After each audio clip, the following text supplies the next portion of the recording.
ఇది మేము ఇక్కడ కొనుక్కొని 20 సంవత్సరాలు అయింది. 30 సంవత్సరాల నుంచి లేఅవుట్ వేశారు. 30 సంవత్సరాల్లో ఇది లేఅవుట్ వేశారంట. మేము 20 సంవత్సరాల కింద ఈఎంఐలో కొనుక్కున్నాం అనమాట. ఇప్పుడు చూస్తే వీళ్ళేమో ఇల్లు కట్టుకొని ఇస్తలేరు, మా కాలనీ డెవలప్ చేయనిస్తలేరు. ప్రభుత్వాలు మారుతున్నాయి కానీ మా కాలనీకి డెవలప్మెంట్ రావట్లేదు. ఇప్పుడు కాంగ్రెస్ ప్రభుత్వం అయినా సరే మా మీద దయ చూపించి మాకు పక్కా ఇల్లు అయ్యేలాగా, మా కాలనీ డెవలప్ అయ్యేలాగా తీసుకురావాలని. 30 ఏళ్ళు అవుతుంది. 30 ఏళ్ళ నుంచి బాధపడుతున్నాం. కడతా ఉంటే కూలగొడతా ఉన్నారు. మరి ఏం చేయాలి మేము? చెప్పుగా ఎక్కడ పోవాలి మేము? ఇన్ని 30 ఏళ్ళ నుంచి ఎంత డబ్బా పెట్టి కొన్నాం మేము? చెప్పు. 30 ఏళ్ళ నుంచి కడతా ఉంటే కూలగొడతా ఉన్నారు. సంవత్సరాల నుంచి ఇక్కడ చాలా మంది ప్లాట్లు, గరీబోళ్ళు, పేదోళ్ళు ఇండ్ల కోసం తనలాడి ఏదో ఒకటి కష్టపడి గరీబోళ్ళు కూలినాలి చేసుకునేటోళ్ళు ప్లాట్లు తీసుకొని ఇక్కడ ఇల్లు కట్టుకుందామని చేస్తుంది. లేఅవుట్ ప్లాట్లు ఇవి గవర్నమెంట్ ప్లాట్లు కావు, రిజిస్ట్రేషన్ అయిన ప్లాట్లు. పాత 30 సంవత్సరాలు 2000 దాకా రిజిస్ట్రేషన్లు ఉన్నాయి. వీటికి ఆపి కొంతమంది ఇక్కడ వాళ్ళే మాకు ఇబ్బంది పెట్టిస్తున్నారు. కష్టాలు ఉన్నాయి, ఇండ్లు కట్టనిస్తలేరు. ఇది 1995-92 ప్రాంతంలో గ్రామ పంచాయతీ లేఅవుట్ ఇచ్చింది, పర్మిషన్స్ ఇచ్చింది, రిజిస్ట్రేషన్స్ కూడా 2000 సంవత్సరం వరకు రిజిస్ట్రేషన్స్ అయినాయి. ఇప్పుడు మధ్యంతరంగా ప్రభుత్వం, టీఆర్ఎస్ ప్రభుత్వం కూడా చాలా ఇబ్బందులు పెట్టింది. ఇక్కడ ఉన్న వాళ్ళందరంతా ఎస్సీ, ఎస్టీ, బీసీ, మైనార్టీ వర్గాలకు చెందినటువంటి ప్రజలు డైలీ వారి కూలీ చేసుకొని ఇండ్ల కిరాయిలు కట్టలేక ఏదో కొంచెం తక్కువ రేట్లో వస్తుందనే ఉద్దేశంతో వాళ్ళు ఇక్కడ ఫ్లాట్లు కొనడం జరిగింది. ఈఎంఐ బేసిక్లో కూడా కొనుక్కొని వాళ్ళు డబ్బులు కట్టి చిన్న చిన్న ఉద్యోగాలు చేసుకొని బ్రతికేటువంటి సామాన్య ప్రజలు వాళ్లకు న్యాయం చేయాలని ప్రభుత్వాన్ని కోరుతున్నాం. ఈ అడవుల దోమలకు ఈమలకు బతుకుతూ ఉన్నారు వాళ్ళంతా. ఎవరు బతుకుతారండి? బంజరాయిల్స్లో వచ్చి ఉంటాడా? ఊరోళ్ళు ఎవరైనా వచ్చి బంగ్లా కట్టుకొని ఉంటాడా చెప్పు? ఈ వాసనకు ఇంత భరించుకుంటే వాళ్ళ ఒక గూడు కోసం వాళ్ళు ఉంటే ఇలా వాళ్ళను ఇబ్బంది పెట్టే కార్యక్రమాలు చేయొద్దు. ఖచ్చితంగా మా పార్టీ కూడా ఇది చేయదు. మా ఇన్ఛార్జి గారితో మాట్లాడతాం. మా సుధిరెడ్డి గారు ఉన్నారు, మా జిల్లా ప్రెసిడెంట్ ఉన్నాడు, మేము అందరం ఉన్నాము. ఖచ్చితంగా మీకు అండగా ఉంటామని చెప్పి మాత్రమే తెలియజేస్తున్నా. మీరు ఎలాంటి ఆందోళన గురి కావద్దు. మేము ఖచ్చితంగా మున్సిపల్ వాళ్ళకు కూడా లెటర్ ఇద్దాము.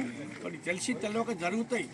తెలిసి తెలియక కొన్ని విషయాలు మేయర్ అంటే మొత్తం సుప్రీం కాదు కదమ్మా, దేనికైనా ఆయన కూడా తెలియని విషయాలు. ప్రైమ్ మినిస్టర్ ఆఫ్ ఇండియా కూడా కొన్ని విషయాలు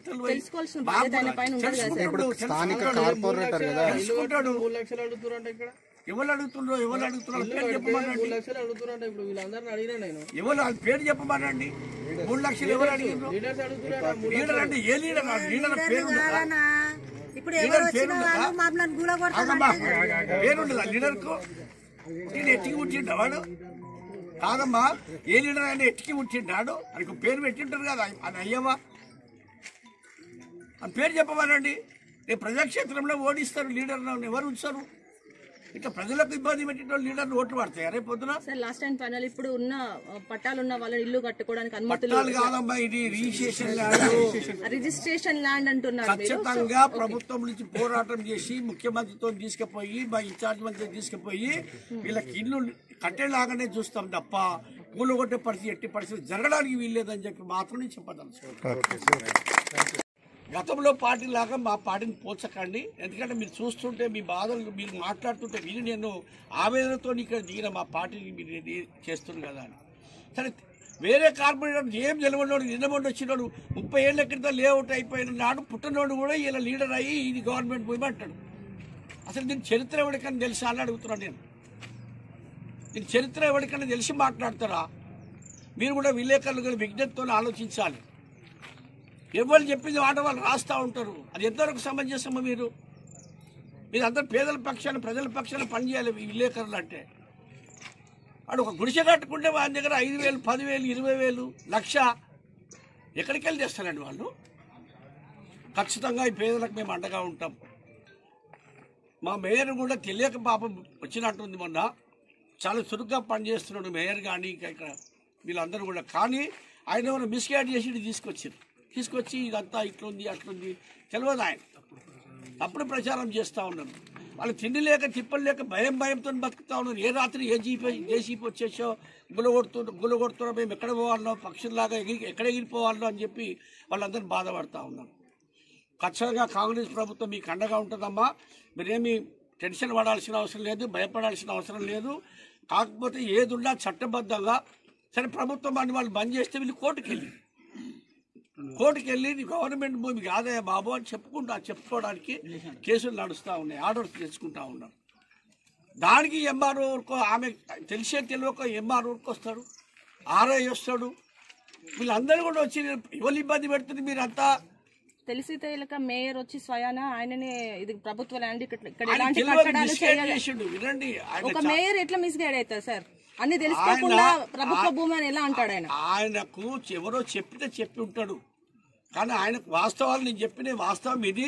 మీరు ఏ రికార్డ్ అంటే నేను ఆ రికార్డు మీ ముందుంచదలుచుకున్నాను. నేను ఇక్కడే కాదు, ప్రెస్ క్లబ్లో కూడా పెడతా, మన ఇన్ఛార్జ్ మంత్రి దగ్గరికి తీసుకుపోతా, సాక్షాత్ సీఎం దగ్గర కూడా మిమ్మల్ని అందరూ కూడా తీసుకుపోయి దీని సంగతి ఎంతో తేల్చే వరకు కూడా మేము మీకు అండగా ఉంటామని చెప్పి సందర్భంగా మేము తెలియజేస్తా ఉన్నాం. వాస్తవాలు తెలుసుకోండి. చదువుకున్న వాళ్ళు అంటే గతంలో అంటే పిచ్చోడు ఉండే మేయర్, అనుకో తెలివి లేదు, చదువు రాదు. కానీ ఇప్పుడున్న మేయర్ కూడా దీన్ని తెలుసుకోకుండా రావడం వీళ్ళకు 20 ఎకరాలు ఉందన్న మరి అయితే కరెక్ట్ కాదు. ఎందుకంటే అతను మేము పెట్టుకున్న మేయరే ఖచ్చితంగా బాగా పనిచేస్తున్నాడని మేము అందరూ సంతోషంగా ఉన్నాం. బాగా గతంలో కంటే 100% ఈ 6 నెలల్లో తన మార్క్ ఏదో చూపించుకున్నాడు. కాబట్టి మేయర్ తప్పు కాదు, ఇక్కడ మేయర్ది కాదు. ఇక్కడ ఎవరో స్థానికంగా కొంతమంది బ్రోకర్ వాళ్ళు పోయి అతన్ని మిస్గైడ్ చేసి తీసుకొచ్చి పక్క కార్పొరేటర్కి ఏం సంబంధం? ఆ డివిజన్లోనే ఆయనకి విలువలు లేవు. అంటే ఒక మేయర్ చెప్పిన మాట అబద్ధం అంటారు, నమ్మకూడదు? అబద్ధం అని కాదు, ఆయనకు కొత్తగా వచ్చిండు. ఆయన 5 నెలలు కూడా 4-5 నెలలు కూడా కాలే పూర్తిగా. ఇంకా అవగాహన రావాలి, అని తెలుసుకోవాలి. చరిత్ర తెలియదు, మాలాటలు మీకు చెప్పాలి. మేము చెప్తున్నాము, మీ ద్వారా చెప్తున్నాం, మేము పర్సనల్ కూడా మీకు చెప్తాం. మీరు ఎప్పుడు కూడా కాంగ్రెస్ ప్రభుత్వము మీకు హాని చేయదు, మేయర్ కూడా హాని చేయడు, లేకపోతే ఇంకొకరు కూడా చేయరు. తెలిసి తెలియని అజ్ఞానులు కొంతమంది వచ్చి మీరు బాధ పెడుతుంది తప్ప మీకేం ఇబ్బంది లేదు. మీరు బాధ ఆపుతా, మీరందరూ కూడా మీ కట్టుకున్న జాగలు అవి ఏం పుణ్యానికి గుడిసెలు వేసుకోలే. అరే మీకు హైదరాబాద్ దగ్గర సత్యనారాయణ వేలాది గుడిసెలు వేసిరాడ. ఈ శకుంతలాదేవి అండ్ ఈ విజయలక్ష్మి కూడా అమ్ముకున్నారు. అంటే మొత్తం 60 ఎకరాల భూమి. ఈ 60 ఎకరాల భూమిలో ప్లాట్లు అయినాయి. ఎవరు? మేడపాటి నాగిరెడ్డి, కొడాలి అంజయ్య. వీళ్ళు వాళ్ళ దగ్గర కొనుక్కొని లేఅవుట్ చేసారు. లేఅవుట్ చేసిన తర్వాత ఇంకా కొంతమంది వాళ్ళ దగ్గర నుంచి బల్క్గా కొన్ని ప్లాట్లు కొని భూపాల్ రెడ్డి, శరవందర్ రెడ్డి, మనోహరు, యాదగిరి, మా దాంట్లో కూడా బోడుపల్లి అన్న నాది కూడా ఒక చిన్న పార్ట్నర్, చిన్న ఒక 5 పైసలు ఇస్తాను. మిగతా వాళ్ళు పెద్ద పెద్ద ఇక్కడ సంటి యాదయ్య అని, తర్వాత వీరారెడ్డి, అదేవిధంగా మురళి, రామరెడ్డి, దుర్గారెడ్డి, మన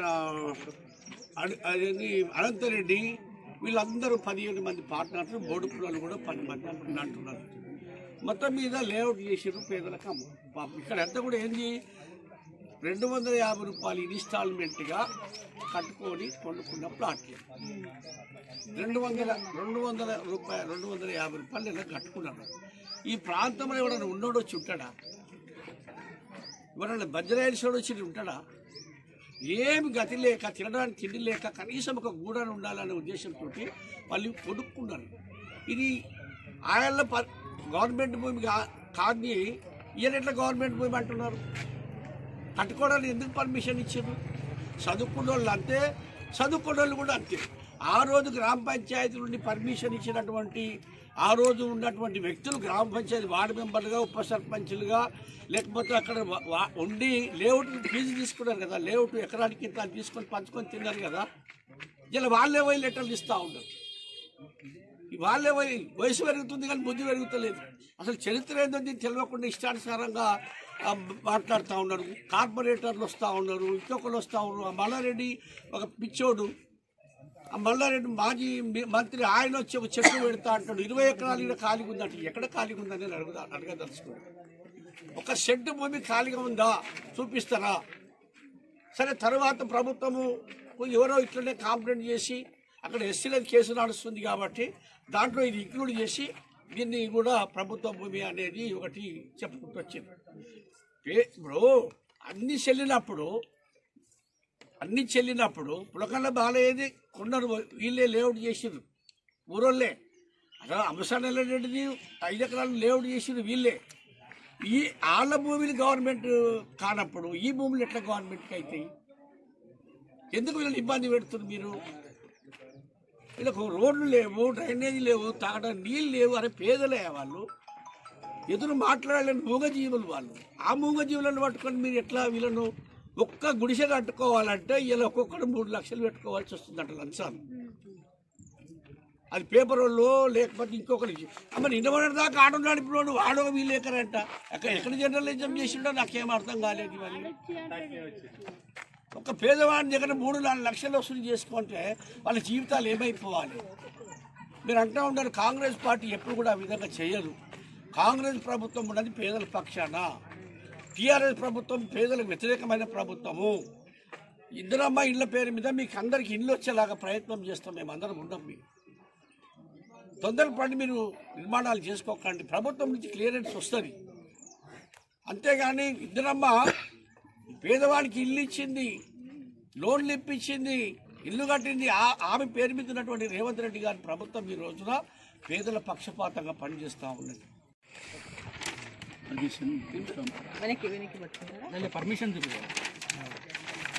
ఇది లేఅవుట్ పర్మిషన్, ఆ రోజు ఉన్నటువంటి గ్రామ పంచాయతీ పర్మిషన్. నేను ఏమంటున్నంటే ప్రభుత్వ భూమి అయితే ఇది ఎందుకు పర్మిషన్ ఇచ్చారు, ఎందుకు అఫీషియల్ స్టాఫ్ ఉన్నది. ఇట్లాంటి స్టాఫ్ వేసిందే మొత్తం ఇలా 200 కాలనీలు ఉన్నాయి కూడా ఇట్లాంటి స్టాఫ్ తోటే లేఅవుట్లు అయి ఉన్నాయి. ఆ తర్వాత లేఅవుట్ అయింది ఒక ఎత్తు అయితే రిజిస్ట్రేషన్లు చేసింది రిజిస్ట్రేషన్ ఆఫీస్లో.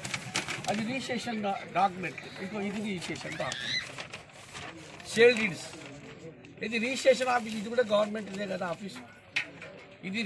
ఇది గవర్నమెంట్ భూమి అయితే ఎట్లా వీళ్ళు దీన్ని రిజిస్ట్రేషన్ చేయగలిగారు? ప్రభుత్వ భూమి అయితే ఇయ్యాల ప్రభుత్వ భూమి అంటున్నారు. ఎట్లా మారింది? అది ఊసరవెల్లి లెక్క తొండవై ఊసరవెల్లి ముదిరినట్టుగా ఇట్లా ఏమన్నా అయిందా ఈ భూమి? పర్మిషన్ కూడా అది. దీని తర్వాత పర్మిషన్ కాదు, అదే మున్సిపల్ వాళ్ళు గ్రామ పంచాయతీ వాళ్ళు పర్మిషన్స్, దాని స్టాంపులు వాళ్ళకి ఇచ్చారు. ఎందుకంటే ఇది ప్రజలకు అర్థం కావాలని నేను చెప్తా ఉన్నా. ఎవరి మీద వ్యతిరేకతనో ఎవరి మీద ఒకపోతున్నో నేను ఇక్కడ కాలేదు. పేదల బాధలు పడుతున్నారు కాబట్టి నేను రావడం జరిగింది. ఇది పర్మిషన్ కాపీ. తర్వాత ట్యాక్స్లు కడతా ఉంటారు, ట్యాక్స్ రిసిప్ట్, ఇవన్నీ కూడా ట్యాక్సులు కడతా చాలా మంది. స్పెషల్ ఆఫీసర్లు ఇచ్చారు. ప్రభుత్వ అధికారులు ఏం గాడి పండుగ దొబలిక్కున్నారా వాళ్ళు? ఇవి అట్లా ఎట్లా ఇచ్చింది ఏం చూసుకోకుండా? ఇవన్నీ ట్యాక్సులు కడుతున్నారు కదా, ఈ ట్యాక్సులు ఎందుకు కట్టించుకుంటున్నారు? అదేవిధంగా ఇది పర్మిషన్. అప్పుడు ఉన్నటువంటి ఎగ్జిక్యూటివ్ ఆఫీసర్ ఈఓ పిఆర్డి ఎప్పుడు జరిగింది? ఇది 99లో. ఈ 99లో ఈ పర్మిషన్స్ ఇవన్నీ చాలా బ్యాంకులో చాలా ఇవన్నీ ఈ అటెండెన్స్